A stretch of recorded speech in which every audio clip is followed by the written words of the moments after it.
Hello friends, this is Nikhil Kushwaha. Welcome to let's study. इस video में हम डिस्कस करेंगे सीटेट के क्वेश्चन पेपर्स जो दिसंबर जनवरी 2021 सेशन के ऑनलाइन एग्जाम के प्रीवियस ईयर क्वेश्चन पेपर को सॉल्व करेंगे। अगर आप हमारे यूट्यूब चैनल लेट्स स्टडी में पहली बार आए हैं या विजिट किया है तो हमारे चैनल लेट्स स्टडी को सब्सक्राइब करें, बेल आइकन को प्रेस करें ताकि आपको सभी एजुकेशन वीडियोस के अपडेट टाइम से मिल सकें। वीडियो सेशन को लाइक करें और शेयर भी करें अपने फ्रेंड्स को जो सीटेट और टीचिंग रिलेटेड एग्जाम की तैयारी कर रहे हैं। तो फ्रेंड्स, वीडियो सेशन को स्टार्ट करते हैं। तो आज हम वीडियो में डिस्कस करेंगे सीडीपी के 30 क्वेश्चन जो सीटेट ऑनलाइन एग्जाम 2021 में पूछे गए थे। तो फ्रेंड्स, आज हम लोग 22 दिसंबर 2021 का पेपर 2 सॉल्व करेंगे। 22 दिसंबर 2021 का पेपर 2 सॉल्व करेंगे और 22 दिसंबर 2021 पेपर 2 के पहला पहला सब्जेक्ट हम सॉल्व करेंगे child development and pedagogy part, यानी कि बाल विकास एवं शिक्षा शास्त्र। चलिए देखते हैं। हमारा पहला क्वेश्चन है एजर्सन रीजन। देखिए, एजर्सन रीजन को सॉल्व करने के लिए हम लोग क्या करेंगे।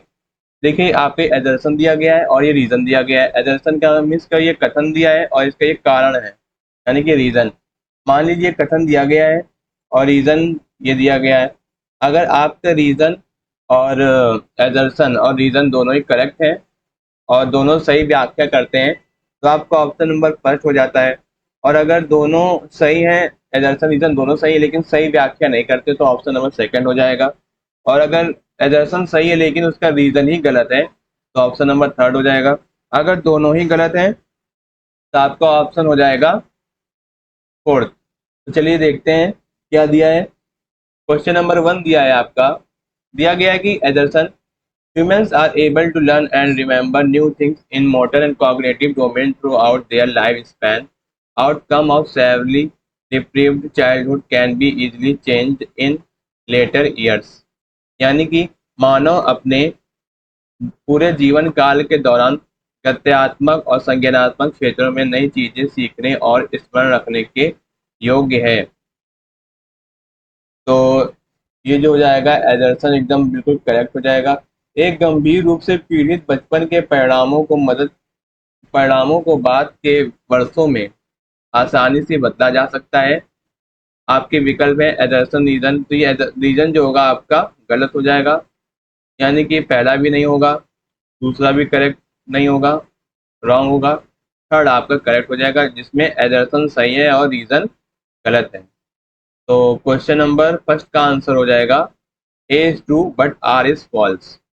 तो क्वेश्चन नंबर 1 का हो जाएगा थर्ड ऑप्शन। ठीक, चलिए अब हम लोग इसको डिटेल में समझते हैं कि मानव अपने पूरे जीवन काल के दौरान गत्यात्मक और संज्ञानात्मक क्षेत्रों में नई नई चीजें सीखने और स्मरण रखने के योग्य है। ठीक, चलिए ये जो संज्ञानात्मक क्षेत्र है और मनोगत्यात्मक क्षेत्र की घटना का प्रस्ताव बेंजामिन ब्लूम ने 1956 में अपने वर्गीकरण में किया है। ब्लूम ने 3 क्षेत्रों में वर्गीकरण की संख्या करते हैं और उनके वर्गीकरण की व्याख्या करते हैं। पहले है आपका संज्ञानात्मक क्षेत्र, सेकंड है आपका मनोगत्यात्मक क्षेत्र और थर्ड है आपका भावात्मक क्षेत्र। ज्यादातर अधिकांश स्कूली शिक्षण कार्यक्रमों में हम सीखने से संबंधित संज्ञानात्मक कौशल विकसित करने का इरादा रखते हैं। सामग्री और शिक्षार्थी के भावात्मक क्षेत्र में परिवर्तन लाने के लिए, जैसे रुचियां, भावात्मक और दृष्टिकोण, मूल आदि। यह स्पष्ट है कि संज्ञानात्मक और साथ ही भावात्मक अधिगम साइकोमोटर लर्निंग के उनके संगठन को एक साथ और सीखने की समान सामग्री के साथ होता है। ठीक, तो क्वेश्चन नंबर फर्स्ट का आंसर क्या हो गया? ऑप्शन नंबर थर्ड एजर्सन सही है, आपका रीजन गलत है। ठीक, चलिए अब आगे बढ़ते हैं। क्वेश्चन नंबर 2 है हमारा। Which principle of development does the following example illustrate? The development of a child does not take a straight path, it turn back and then move forward again. यानी कि बच्चे का विकास एक सीधा पथ नहीं है, या आगे बढ़ता है फिर पीछे मुड़ता है और फिर आगे बढ़ता है। उपरोक्त वाक्य विकास के किस सिद्धांत को दर्शाता है? आपके ऑप्शन एक रूपता सिद्धांत, चक्रीय बढ़ोतरी, एक दिशाई विकास, विकास की सततहीनता। तो क्वेश्चन नंबर सेकंड का आंसर हो जाएगा आपका ऑप्शन नंबर सेकंड, चक्रीय बढ़ोतरी यानी कि प्रिंसिपल ऑफ स्पाइरल एडवांसमेंट। ठीक, क्वेश्चन नंबर सेकंड का क्या हो गया, ऑप्शन नंबर सेकंड। ठीक, चलिए इसको थोड़ा डिटेल में समझते हैं। जो विकास एक ऐसी प्रक्रिया जिसमें एक बच्चा शारीरिक, सामाजिक, पर्यावरणीय, भावनात्मक, भाषा, संज्ञानात्मक, नैतिक आदि सभी पहलुओं के माध्यम से विकसित होता है। यह जीवन पर्यंत होता है। विकास वर्तानुकार उन्नति के सिद्धांत का अनुसरण करता है। यह संपूर्ण जीवन में आगे और पीछे की ओर चलता है। विकास की गति आयु दर आयु भिन्न भिन्न होती है। उदाहरण से हम लोग समझ सकते हैं, एक बच्चा द्वितीयक भाषा की तुलना में अपनी प्राथमिक भाषा तेजी से सीख सकता है। सहसावस्था में बच्चे के शरीर के अंगों की वृद्धि और विकास किशोरावस्था के बाद अंगों के विकास की तुलना में तेज होती है। इसलिए आपका ऑप्शन हो जाएगा चक्रीय बढ़ोतरी। ठीक, ये था हमारा क्वेश्चन नंबर टू। चलिए अब आगे बढ़ते हैं। क्वेश्चन नंबर थ्री है आपका, many parents demanded ban on a popular cartoon show Shinchan as their children were imitation the central characters unruly behavior. This illustrate is our important agency of socialization। यानी कि बहुत से अभिभावकों ने लोकप्रिय cartoon show Shinchan पर प्रतिबंधित, जो सिंचैन जो आपके हंगामा टीवी पर आता है, सिंचैन जो बहुत ही शरारत करता है और अपनी मॉम को मिस्सी को बहुत ही तंग करता है, और अपने जो बिल्कुल अपने डैड की तरीके है यानी कि हिरोशी की तरीके, और अपने डॉगी को यानी कि सीरो को वो घुमाने नहीं ले जाता है, इसीलिए वो शैतान है। ठीक,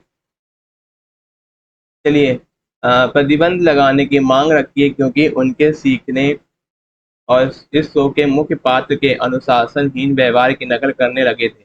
यह बच्चों के सामाजिकरण पर डैश के प्रभाव को दर्शाता है। ठीक, आपके ऑप्शन है मीडिया, सहपाठी, और थर्ड है आस पास पड़ोस, या पास पड़ोस नहीं होगा, यहाँ आस पड़ोस होगा। ठीक, सोशल नेटवर्किंग प्लेटफॉर्म। ठीक, तो क्वेश्चन नंबर थर्ड का आंसर हो जाएगा आपका मीडिया। ठीक, मीडिया।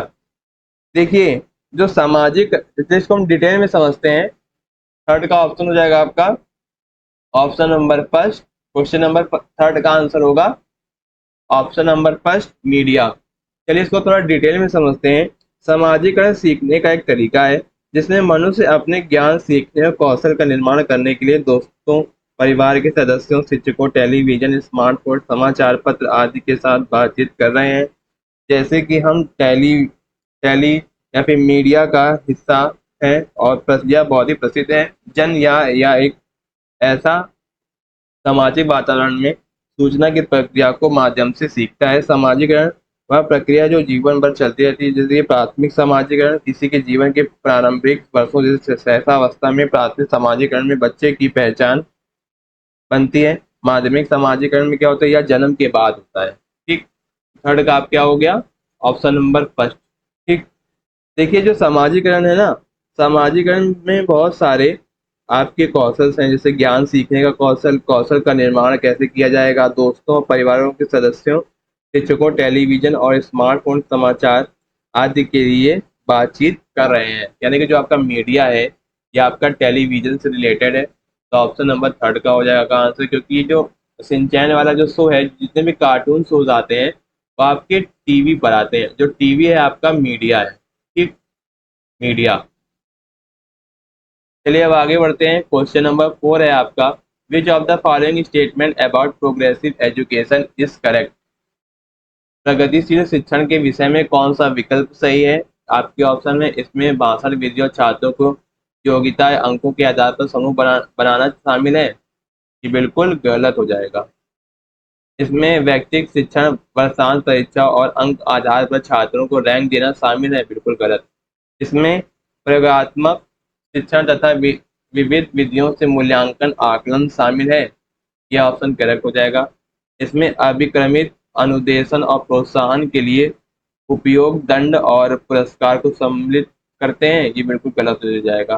तो क्वेश्चन नंबर फोर का आंसर हो जाएगा ऑप्शन नंबर थर्ड, कि इसमें प्रयोगात्मक शिक्षण तथा विविध विधियों से मूल्यांकन आकलन शामिल है। ठीक, तो option number four, question number four का आंसर हो जाएगा ऑप्शन नंबर थर्ड। ठीक, ऑप्शन नंबर थर्ड।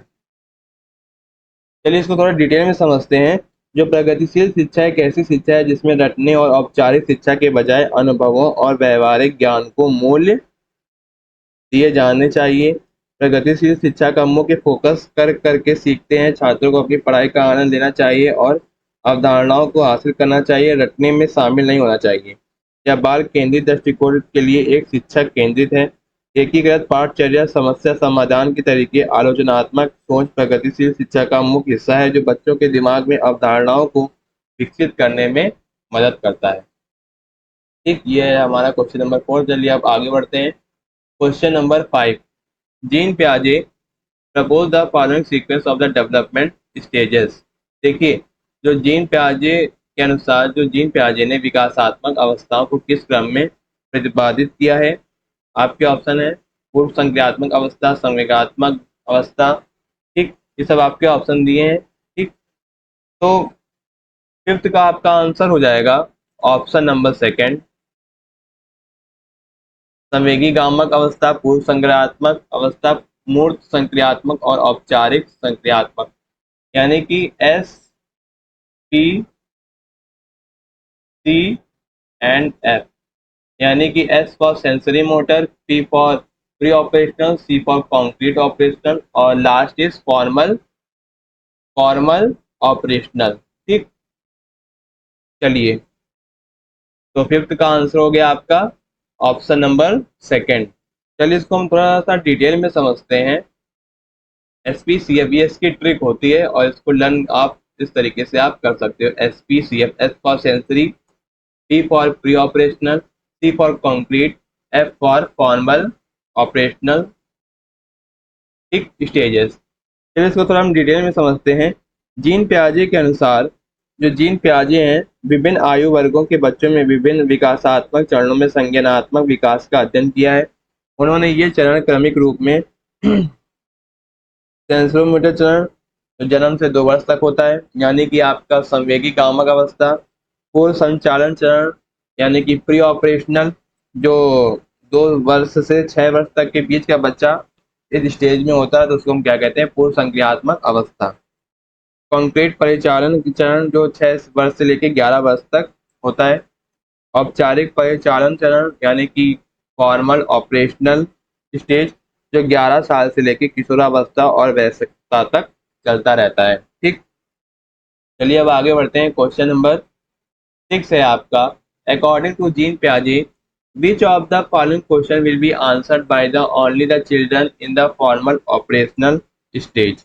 ठीक, यानी कि जीन प्याजे के अनुसार निम्नलिखित में से किस प्रश्न को केवल औपचारिक संख्यात्मक स्तर के ही बच्चे हल कर पाएंगे। क्वेश्चन नंबर 6 है आपका।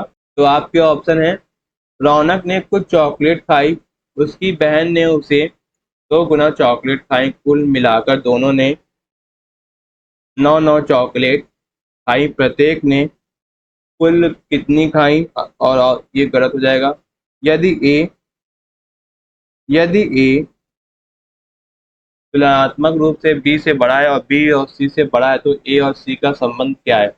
ये आपका ऑप्शन करेक्ट हो जाएगा, ऑप्शन नंबर सेकेंड। ये आपके सब गलत हो जाएंगे।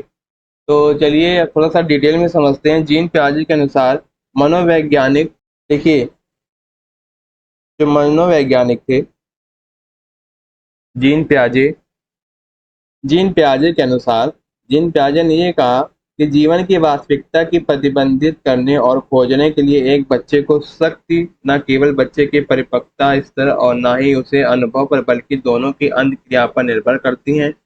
जीन प्याजे के अनुसार दुनिया में पहले से मौजूद ऐसा कोई ज्ञान नहीं है जो बल्कि सिखाया जा सके और ना ही बच्चे को ज्ञान सहज रूप से अपने आप आता है। ज्ञान का विकास तब होता है जब बच्चा संसार में कार्य करता है।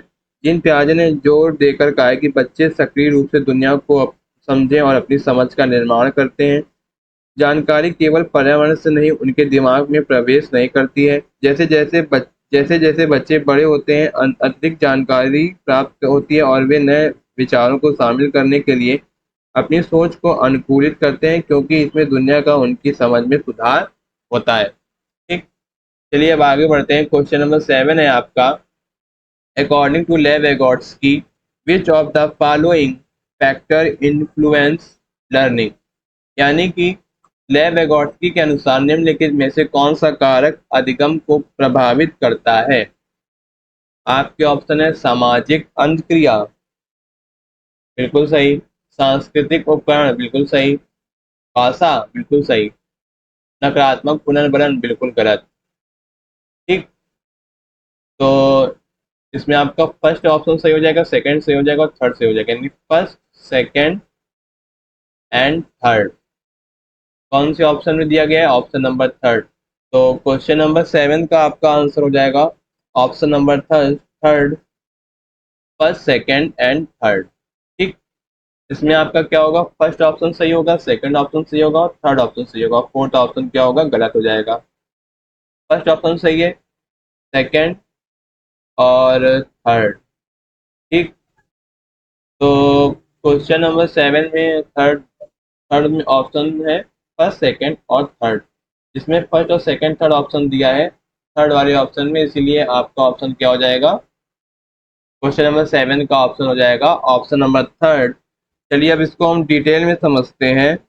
देखिए, जो मनोवैज्ञानिक में कई सिद्धांत हैं जो मनोवैज्ञानिक के विभिन्न विचारधाराओं से संबंधित हैं, जैसे संज्ञानात्मक, मानवतावादी, व्यवहारवादी आदि। ये सिद्धांत प्रख्यात मनोवैज्ञानिकों द्वारा मानव व्यवहार के विभिन्न पहलुओं को समझने के लिए एक ढांचा प्रदान करने के लिए प्रस्तावित है। सोवियत मनोवैज्ञानिक जो लेव वेगोट्स्की जो थे सोवियत मनोवैज्ञानिक थे, उन्होंने सामाजिक सांस्कृतिक सिद्धांत का को प्रतिपादित किया था, यानी इंट्रोड्यूस किया था सामाजिक सांस्कृतिक सिद्धांत को। ठीक, चलिए अब आगे बढ़ते हैं। क्वेश्चन नंबर 8 है आपका, according to Lev Vygotsky when a teacher make adjustment in the support extended to the child according to the child current level of performance it is referred to as, यानी कि लेव वेगोट्स्की के अनुसार जब कोई अध्यापक छात्र के वर्तमान प्रदर्शन स्तर के अनुसार उसे दिए जाने वाले सहायता में समायोजन करता है तो यह स्थिति क्या कहलाती है? आपके ऑप्शन है पुनर्बलन, अनुबंधन, आदर्शीकरण और फोर्थ है आपका पाठ। तो 8 का ऑप्शन हो जाएगा आपका ऑप्शन नंबर 4, यानी कि पार्ट, यानी कि इसके फोल्डिंग। ठीक, चलिए इसको थोड़ा डिटेल में समझते हैं। लेव वेगोट्स्की ने सीखने में एक बच्चे की जरूरतों को इस प्रकार प्रस्तावित किया कि जेड यानी कि समीपस्थ विकास का क्षेत्र। ठीक, मचान, एमकेओ दूसरों को जानकर बनाए। मचान एक बच्चे को उनके साथियों, परिवार या मचान या फिर आपका पाड़ हो गया। देखिए, एक बच्चे को उसके साथियों, परिवार के सदस्यों, शिक्षकों द्वारा सीखने में अस्थायी सहायता दी जाती है। ठीक, और जो आपका जेडपीडी है, यानी कि सुदृष्टिकरण का सिद्धांत है, बीएफ स्किनर द्वारा प्रस्तावित किया गया था। कंडीशनिंग और मॉडलिंग के लिए अप्रासंगिक प्रश्न है। ठीक, ये था आपका क्वेश्चन नंबर 8।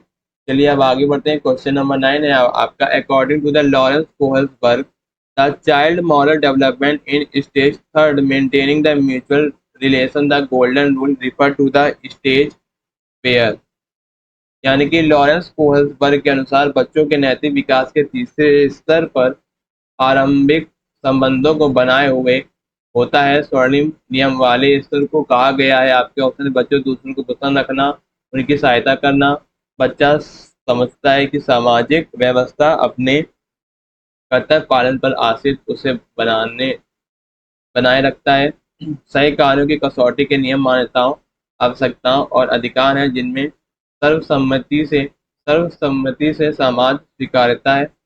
और फोर्थ है आपका, बच्चा न सिर्फ सामाजिक नियम मान्यताओं को ध्यान रखता है बल्कि स्वयं उनके सार्वभौम नियमों का पालन करता है। तो क्वेश्चन नंबर 9 का आपका आंसर हो जाएगा ऑप्शन नंबर फर्स्ट, यानी कि बच्चा दूसरों को प्रसन्न रखता है और उनकी सहायता करना चाहता है। तो क्वेश्चन नंबर 9 का आंसर हो गया आपका ऑप्शन नंबर फर्स्ट, यानी कि the child understand the social system is dependent on the performance of the one duties to the maintain social order, यानी कि क्वेश्चन नंबर 9 का हो गया आपका option first is the correct answer, यानी कि आपका ऑप्शन हो गया 9 का ऑप्शन नंबर फर्स्ट आपका सही हो जाएगा। ठीक, चलिए इसको थोड़ा डिटेल में समझते हैं। देखिए, जो लॉरेंस कोहेलबर्ग द्वारा बच्चे के नैतिक विकास सिद्धांत का प्रस्ताव दिया गया है 1958 में, वह तीन पर सिद्धांत का वर्णन करता है। विभिन्न स्तर हैं: पूर्व पारंपरिक स्तर जो जन्म से लेकर 6 वर्ष तक, पारंपरिक स्तर जो 7 वर्ष से 11 वर्ष तक, पारंपरिक स्तर के बाद 11 वर्ष से अधिक है। ठीक। और कोहलबर्ग के नैतिक विकास सिद्धांत का चरण है 3। अच्छा लड़का अच्छी लड़की नैतिकता। इस अवस्था में बच्चा दूसरों की अस्वीकृति और नापसंदगी से बचता है, इसलिए यह अवस्था एक सुनहरे नियम की ओर संकेत करती है। बच्चा हर किसी का ध्यान अपनी ओर आकर्षित करता करता है और यह करना चाहता है। बच्चा दिखाना चाहता है कि वह सबसे अच्छा है और उसके पास कोई कमी नहीं है। ठीक। चलिए अब आगे बढ़ते हैं। क्वेश्चन नंबर 10 है आपका, हार्वर्ड गार्डनर प्रपोज दैट, यानी कि हार्वर्ड गार्डनर ने बुद्धि के बारे में निम्नलिखित में क्या क्या प्रस्तावित किया है। आपके ऑप्शन है, बुद्धि एक उपयोगी लक्ष्य निर्भर क्रिया है। बुद्धि 7 बुद्धियों का अनुक्रमिक नियोग है। बुद्धि एक डैश वर्गीय क्षमता है जिसे जी से अंकित किया गया है। बुद्धि के अंतर्गत कई अलग अलग मानवीय क्षमताएं आती हैं। तो क्वेश्चन नंबर 10 का आंसर हो जाएगा ऑप्शन नंबर फर्स्ट, बुद्धि के अंतर्गत कई अलग अलग मानवीय क्षमताएं आती हैं। तो क्वेश्चन नंबर 10 का आंसर हो जाएगा आपका option number 4, intelligence comprises of the several kind of the human abilities. तो option number 4 is a correct answer. और क्वेश्चन नंबर 10 का आपका आंसर हो जाएगा, फोर्थ ऑप्शन आपका सही हो जाएगा। चलिए इसको थोड़ा डिटेल में समझते हैं। हार्वर्ड गार्डनर ने बहुबुद्धि का सिद्धांत दिया प्रस्तावित किया था। बुद्धि व्यवहारिक लक्ष्य उन्मुख गतिविधियों और हार्वर्ड गार्डनर का बहुबुद्धि का सिद्धांत, हार्वर्ड गार्डनर के बहुबुद्धि सिद्धांत को प्रस्तावित किया है।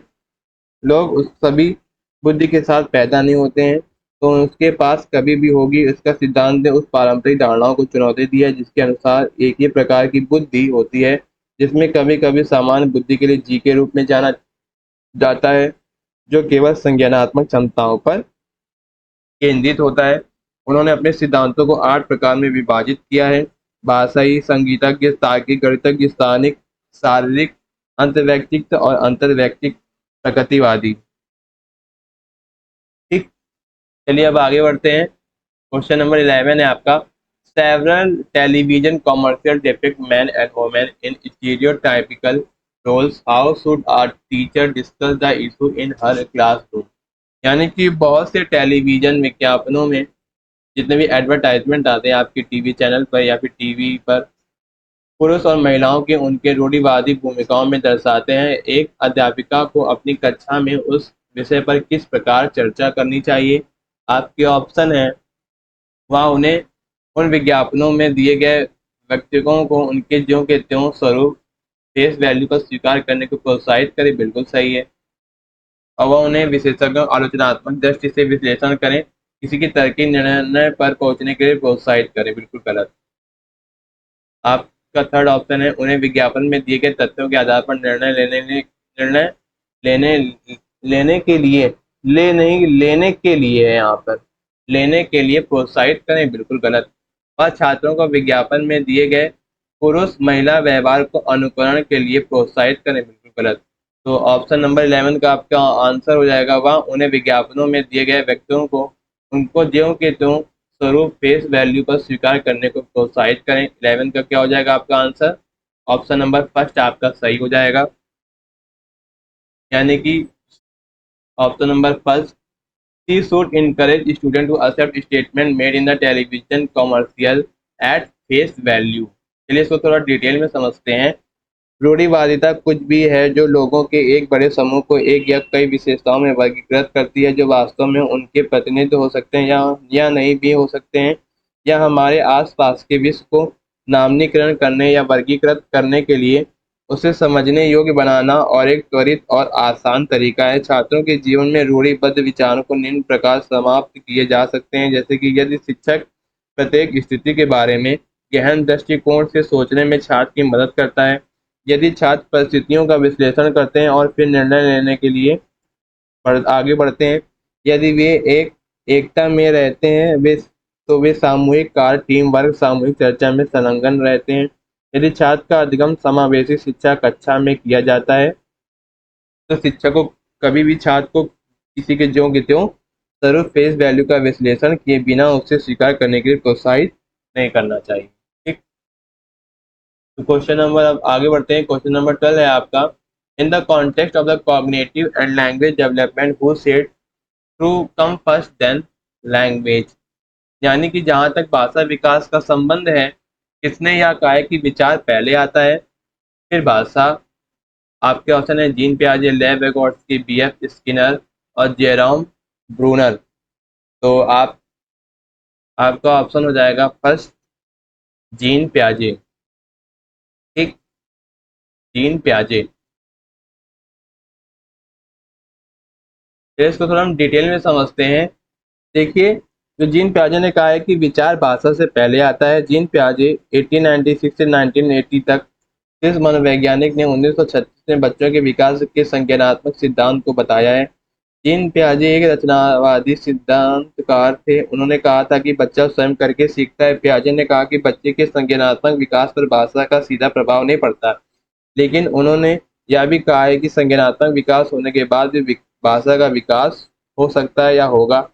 पियाजे ने बच्चों के संज्ञानात्मक विकास को प्रभावित करने वाले 4 कारक बताए हैं: परिपक्वता, सामाजिक अनुभव, गतिविधि यानी क्रियाकलाप यानी कि एक्टिविटीज, संतुलन यानी कि बैलेंस, परिपक्वता, सामाजिक अनुभव, थर्ड गतिविधि, फोर्थ इज संतुलन। ठीक। तो 12th का आंसर क्या हो जाएगा आपका? ऑप्शन नंबर फर्स्ट सही हो जाएगा, जीन पियाजे। ठीक। चलिए अब आगे बढ़ते हैं। विच of the following statement regarding the proposal made by the national education policy 2020 is not correct. यानी कि नेशनल एजुकेशन पॉलिसी में कुछ स्टेटमेंट दी गई हैं, तो आपको ये बताना है, कुछ कथन दिए गए हैं, नेप के अनुसार वह सही नहीं है। तो देखिए नेप 2020 मूल्यांकन के लिए विभिन्न प्रकार की विधियां और योजनाओं जैसे कि समूह कार्य और भूमिका का निर्माण का प्रस्ताव रखती है। बिल्कुल रखती है, बिल्कुल ये करेक्ट है। लेकिन नहीं के हिसाब से आपका आंसर नहीं होगा। ठीक, ये आपका ऑप्शन करेक्ट नहीं होगा नहीं के अनुसार, क्योंकि क्वेश्चन में क्या दिया गया है कि कौन सा कथन नेप यानी कि राष्ट्रीय शिक्षा नीति 2020 के अनुसार कौन सा कथन सही नहीं है। नहीं का मीन्स अगर जो ऑप्शन सही होगा वो नहीं के लिए क्या होगा, रॉन्ग हो जाएगा, और जो जिसमें सही होगा यानी कि जो नेगेटिव वर्ड होगा वो नहीं के अकॉर्डिंग क्या होगा, वो ऑप्शन करेक्ट हो जाएगा। चलिए अब आगे बढ़ते हैं। ऑप्शन नंबर सेकंड है आपका, नेप 2020 रचनात्मक मूल्यांकन से योगात्मक मूल्यांकन की ओर परिवर्तन का प्रस्ताव रखती है। ये बिल्कुल करेक्ट है।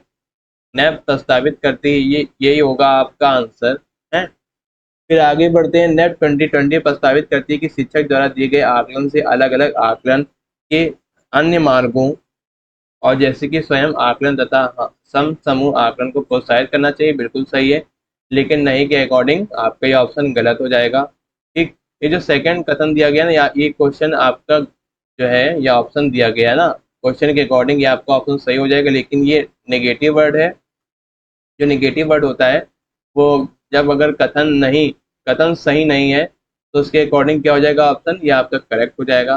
फिर क्वेश्चन नंबर फोर्थ है ऑप्शन नंबर फोर्थ है आपका, नेप 2020 प्रस्ताव रखती है कि छात्रों के उन्नति पत्र में उनके संज्ञानात्मक भावात्मक आयामों की प्रगति सम्मिलित होनी चाहिए। तो ये आपका ऑप्शन सही हो जाएगा, बट ये गलत हो जाएगा क्वेश्चन के अनुसार, क्योंकि क्वेश्चन में क्या है, नहीं लगा या नॉट लगा है।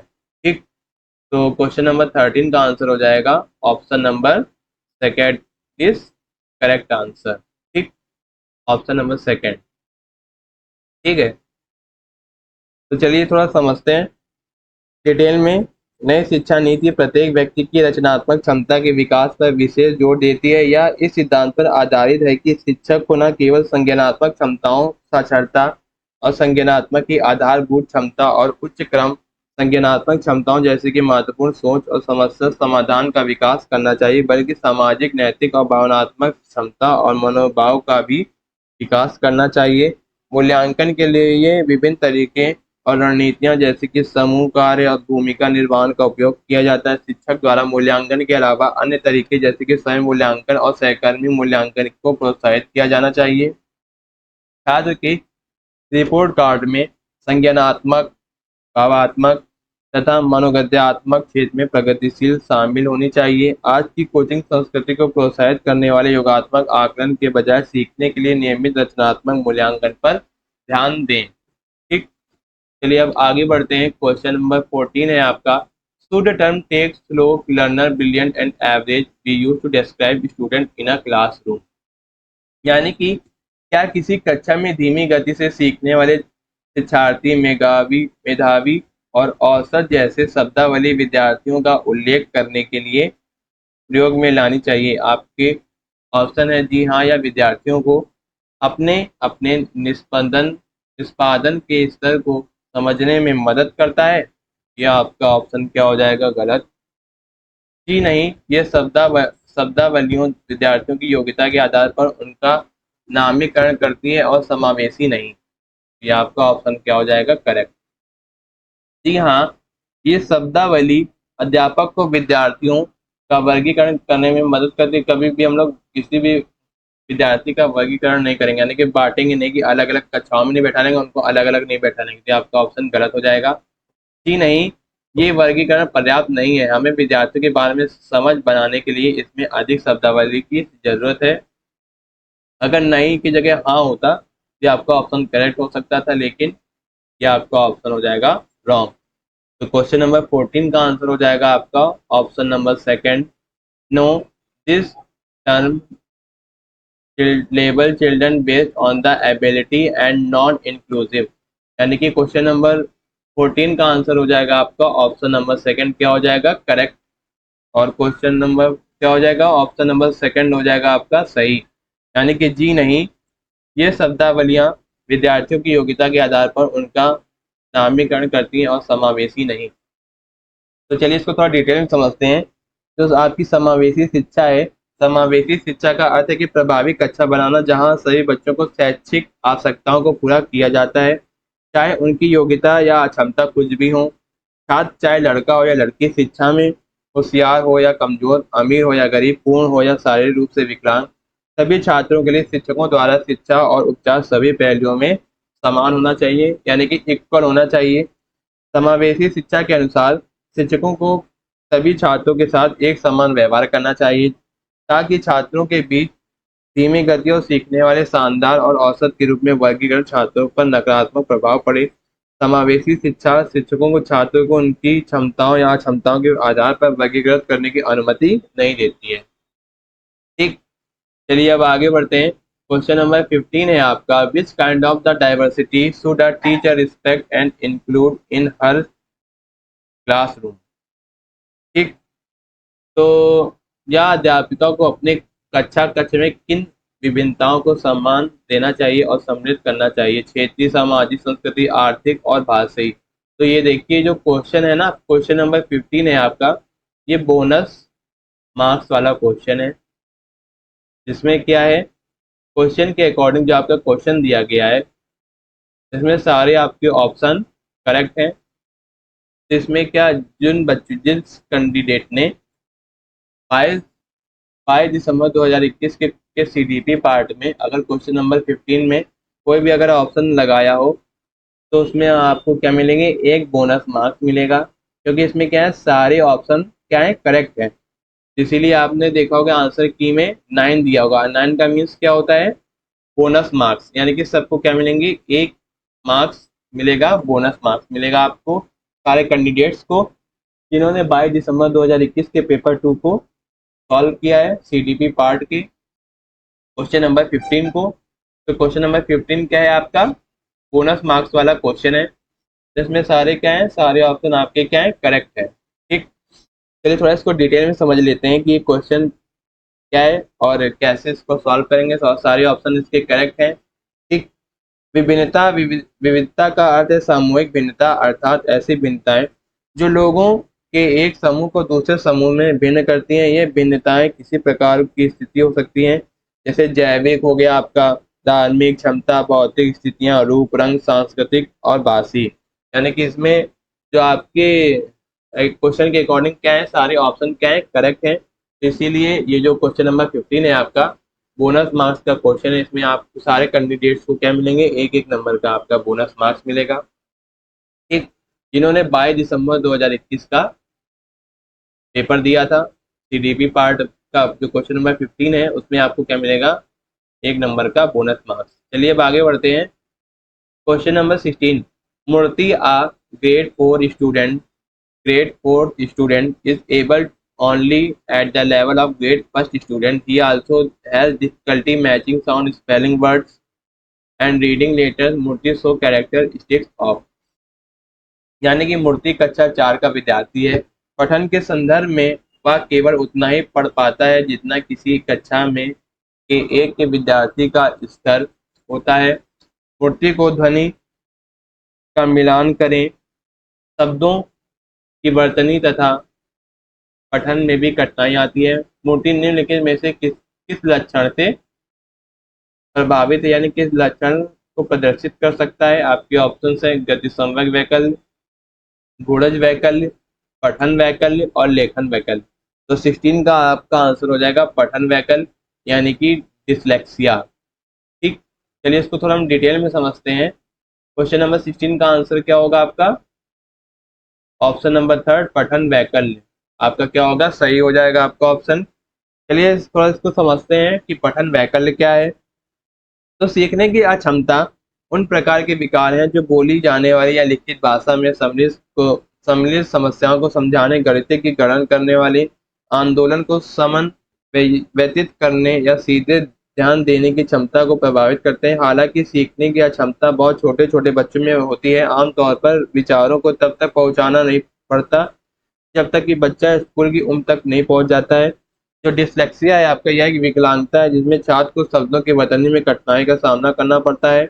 अक्षरों को पढ़ने में कठिनाई होती है और शब्दों में अक्षरों को सर्वोत्तम व्यवस्था करने में असमर्थता होती है। ध्वनियों के मिलान में कठिनाइयों का समान सामना करना पड़ता है, यानी कि बहुत सारी क्या होती है, प्रॉब्लम फेस करनी पड़ती हैं जो डिसलेक्सिया से पीड़ित बच्चा होता है। ठीक, तो 16 का आंसर आपका क्या हो गया, ऑप्शन नंबर थर्ड आपका क्या हो जाएगा, सही, यानी कि पठन वैकल्य यानी कि डिसलेक्सिया। चलिए अब आगे बढ़ते हैं। क्वेश्चन नंबर 17 है आपका, a teacher can identify creative children in her class by, यानी कि यह शिक्षिका अपनी कक्षा में सृजनात्मक विद्यार्थियों की पहचान कैसे कर सकती है।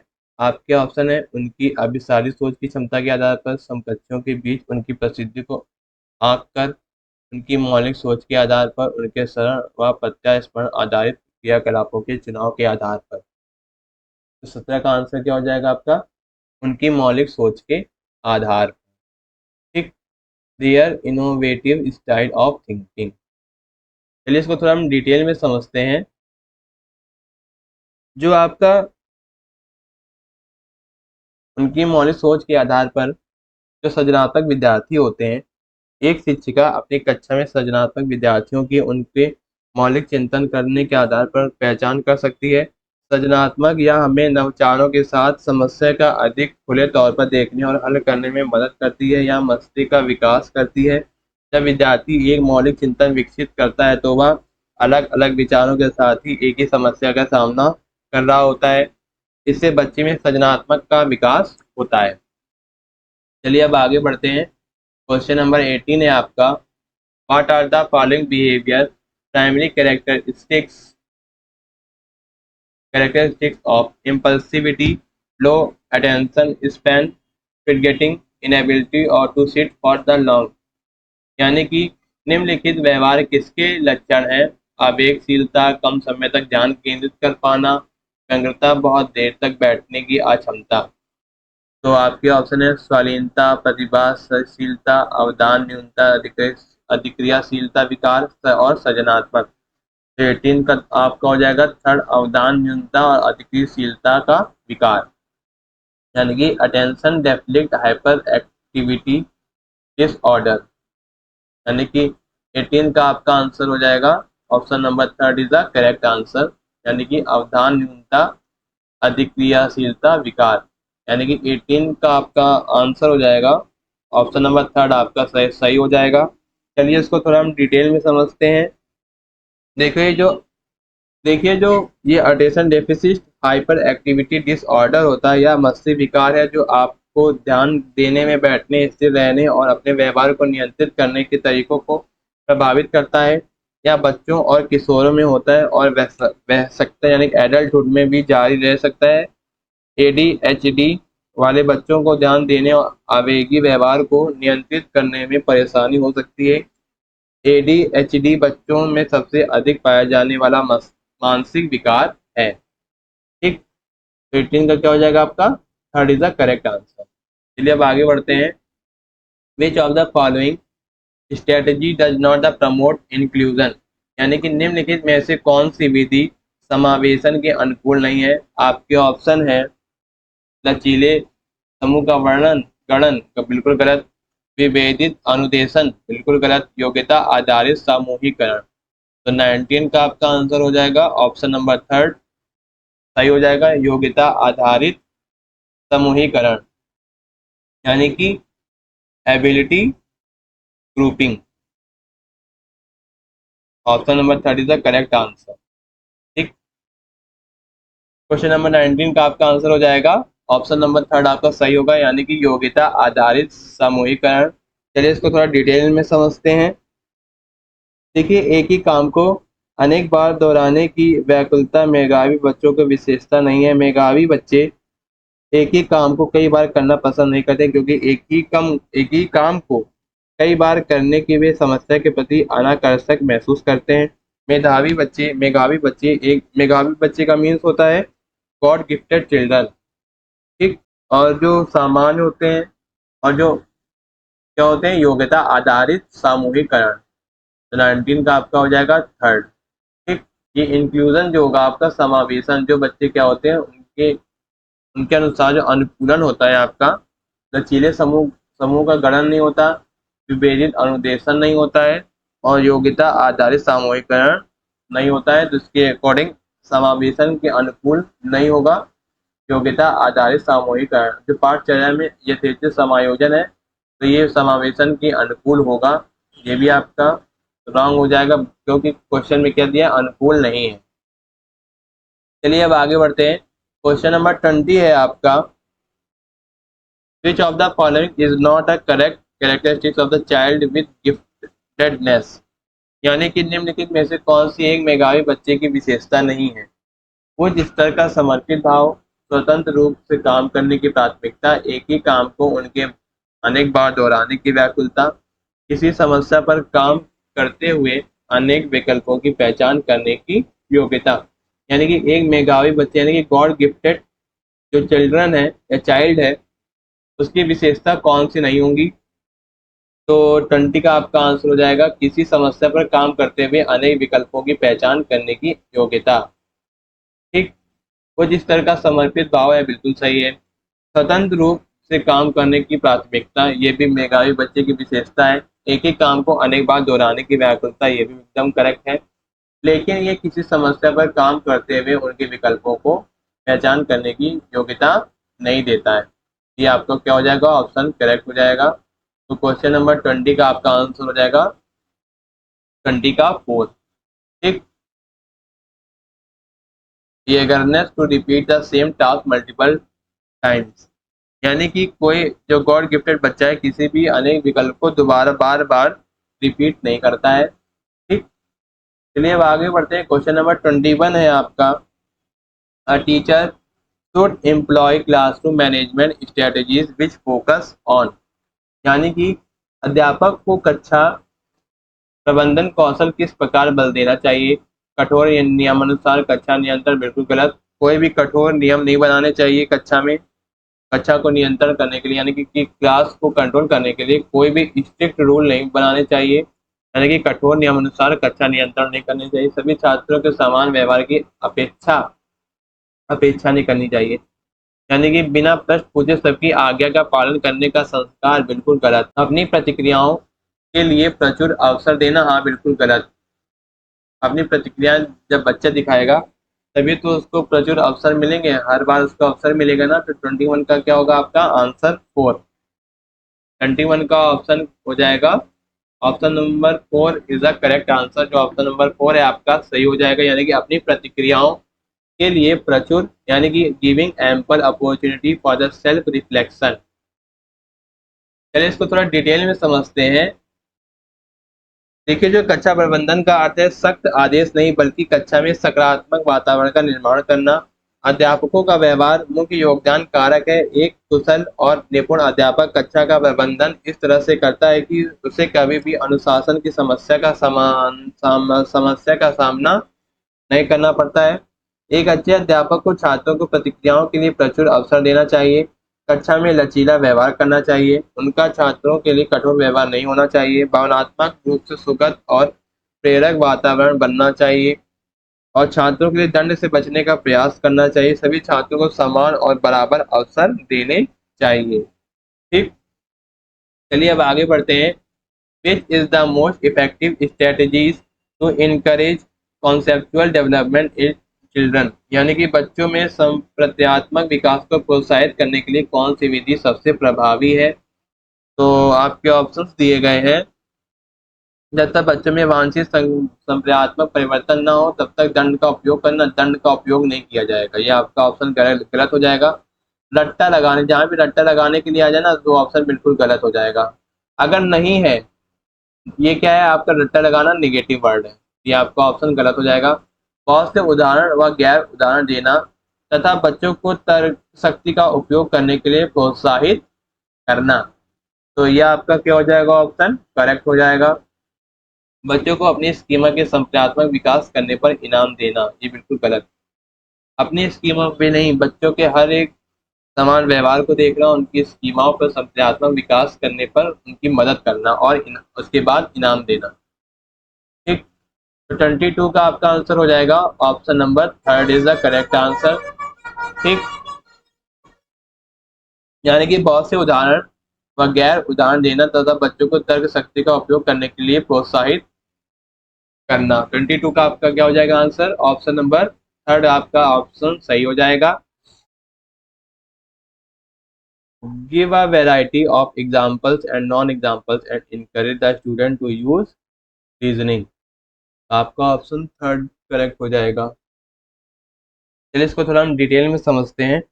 तो संप्रयात्मक विकास है एक नवोन्मेषी प्रक्रिया है जिसमें विद्यालयों को छात्रों की सृजनात्मक क्षमता को उजागर करने के लिए विद्यालयों में संरचना और प्रणालियों को रूप में रेखित करता है। यह समझना आवश्यक है कि सृजनात्मक और नवोन्मेषी होने का अर्थ न केवल नवीनता है बल्कि अनिवार्य रूप से नवीनता है जिसमें उच्च स्तर पर उपयोगिता शामिल है। चलिए अब आगे बढ़ते हैं। क्वेश्चन नंबर 23 है आपका, इफेक्टिव टीचिंग इंक्लूड्स, यानी कि प्रभावशाली शिक्षण में समाहित है। तो आपके ऑप्शन दिए गए हैं। छात्रों की भावनात्मक आवश्यकताओं पर ध्यान देना, तो ये बिल्कुल सही है। पाठचर्या और आकलन को छात्रों की आवश्यकता अनुसार अनुकूल बनाना, बिल्कुल सही। छात्र संवाद हेतु लचीला समूह निर्माण, बिल्कुल सही।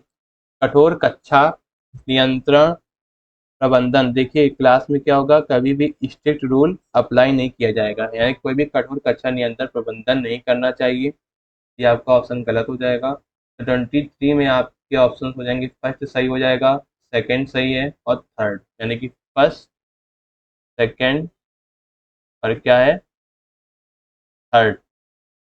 सेकंड थर्ड किस ऑप्शन में है, ऑप्शन नंबर सेकंड में है, तो इसका हो जाएगा सेकंड। ठीक, तो 23 का आपका ऑप्शन हो जाएगा, ऑप्शन नंबर सेकंड हो जाएगा आपका सही। चलिए इसको डिटेल में समझते हैं।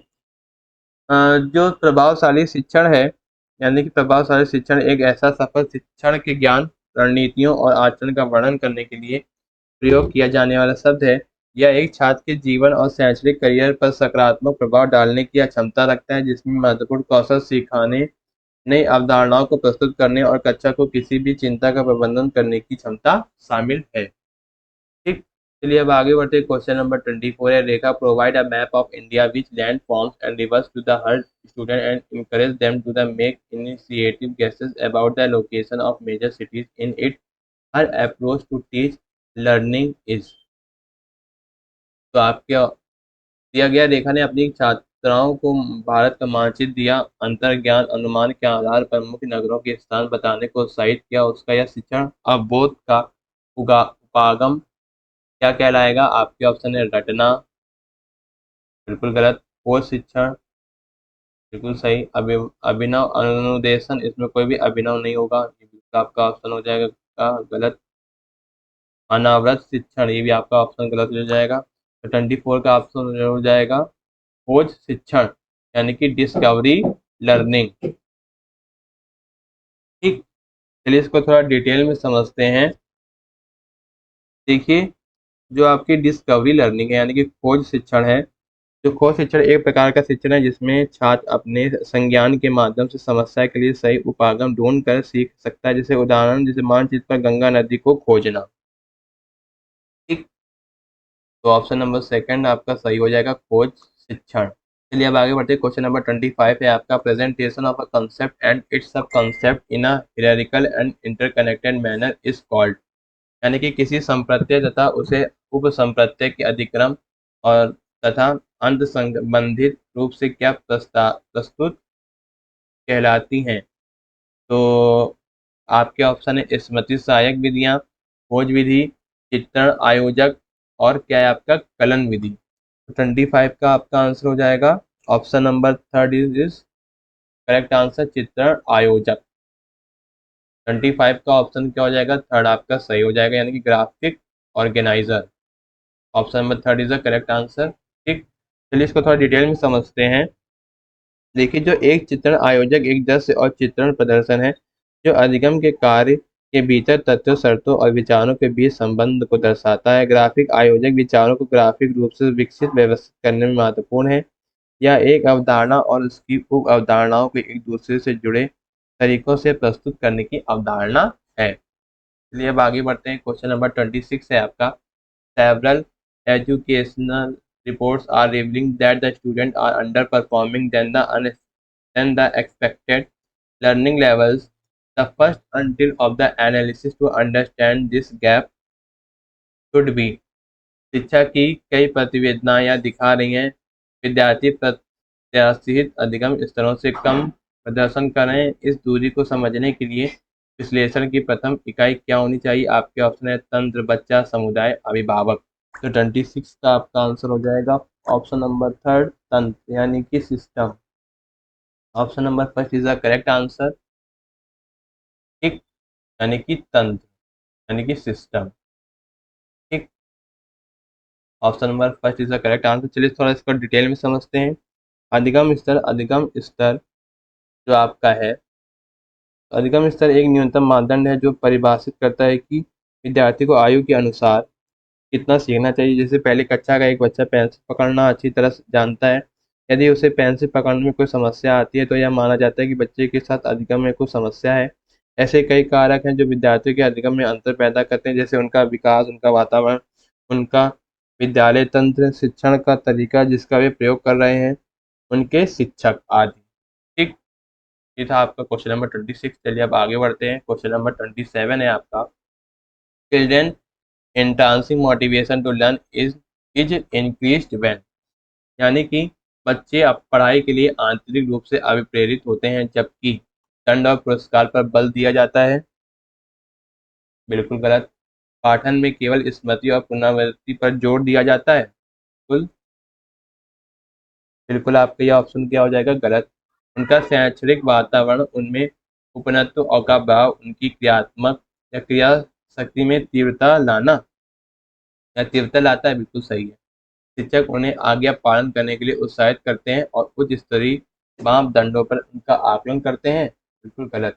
तो ऑप्शन नंबर 27 का आपका क्या हो जाएगा? Option number third is the correct answer, यानी कि आपका ऑप्शन नंबर थर्ड क्या हो जाएगा? सही हो जाएगा। यानी कि उनका शैक्षणिक वातावरण उनमें अपनत्व का भाव उनकी क्रिया शक्ति में तीव्रता लाता है। फिर इसको थोड़ा डिटेल में समझते हैं।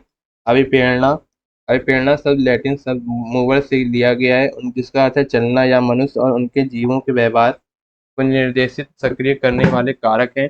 अभिप्रेरणा दो प्रकार की होती है, आंतरिक प्रेरणा जो आपके आपको अंदर से प्रेरित करती है, बाहरी अभिप्रेरणा जो आपको बाहरी बाहरी जितने भी सोर्स हैं वहाँ से आपको प्रेरणा मिलती है, यानी कि मोटिवेशन मिलता है। जो आंतरिक अभिप्रेरणा है, यानी कि आपका जो इंट्रिंसिक मोटिवेशन है, आंतरिक अभिप्रेरणा को उस अप्रेरणा के रूप में परिभाषित किया जाता है जो एक व्यक्ति के भीतर से आती है। उसमें चुनौती, आनंद, निपुणता और स्वयंता के तत्व शामिल होते हैं। जैसे उदाहरण, कोई ऐसी गतिविधि हो सकती है जिसे करने में व्यक्ति को आनंद आता है। ठीक, चलिए अब आगे बढ़ते हैं। क्वेश्चन नंबर 28 है आपका, which emotion would facilitate the process of meaningful learning? कौन सा संवेग अर्थपूर्ण सीखने को प्रोत्साहित करेगा? आपके ऑप्शन है शर्म, डर, निराशा और जिज्ञासा। देखिए, जो 28 का आपका आंसर हो जाएगा ऑप्शन नंबर 4, जिज्ञासा, यानी कि क्यूरोसिटी। तो क्वेश्चन नंबर 28 का आंसर हो जाएगा आपका ऑप्शन नंबर 4 आपका हो जाएगा सही, यानी कि जिज्ञासा, यानी कि curiosity. Option number 4 is the correct answer. चलिए इसको थोड़ा डिटेल में समझते हैं। जो अर्थपूर्ण अधिगम है, अर्थपूर्ण अधिगम का परिणाम तब तो होता है जब कोई व्यक्ति सचिव रूप से, स्पष्ट रूप से नए ज्ञान को उनके प्रासंगिक अवधारणाओं से जोड़ता है। तो उनके आसपास पहले से ही जब अर्थपूर्ण अधिगम होता है तो यह हमारी संपूर्ण संज्ञानात्मक क्षमता संरचना के भीतर परिवर्तनों की एक श्रृंखला उत्पन्न हो जाती है। यह अधिगमकर्ताओं की भागीदारी के कारण सीखी गई बातों को लागू करने की शिक्षार्थी की क्षमता पर बल देता है। बड़ी मात्रा में विचारों को प्राप्त करने और संग्रहित करने के लिए अर्थपूर्ण अधिगम मानव तंत्र को उत्कृष्टता है। यह व्यक्तिगत अनुभव से ज्ञान संरचनाओं का सक्रिय निर्माण है। यह व्यक्तिगत अनुभव से ज्ञान संरचनाओं का सक्रिय निर्माण है। कई भावनाएं जैसे कि अर्थपूर्ण अधिगम की प्रक्रियाओं को सुगम बनाती हैं।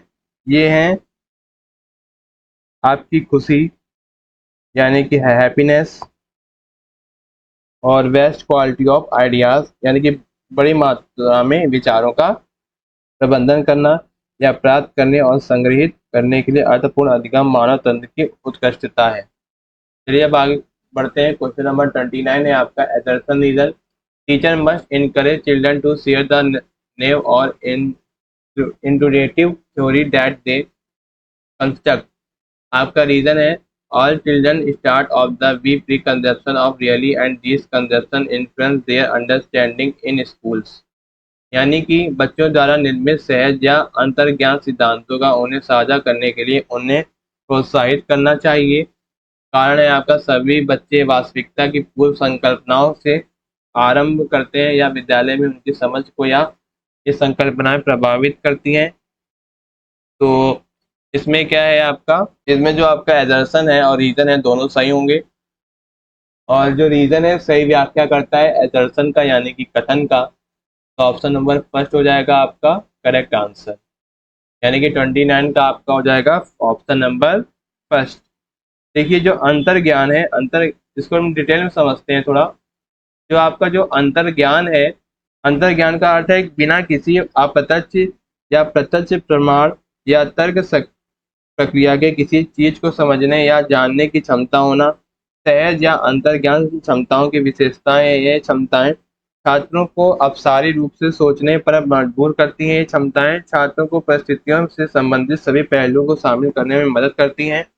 ये पूर्व संकल्पनाएं छात्रों को विद्यालय में उनकी समझ को प्रवृत्त करने में मदद करती हैं। शिक्षकों को छात्रों की समस्या के बारे में अपने विचार और अपने अंतर्ज्ञान साझा करने के लिए प्रोत्साहित करना चाहिए, जिससे छात्रों को निम्नलिखित में से मदद मिलती है। अपने विचारों को कक्षा में स्वतंत्र रूप से रख सकें, उन्हें कुछ कहने या कुछ पूछने के लिए निडर बनाने में। ठीक, चलिए अब आगे बढ़ते हैं। क्वेश्चन नंबर 30 है, सीडीपी पार्ट का आपका लास्ट क्वेश्चन है आपका। Question number 30, what task should be focused upon in a social constructivist classroom?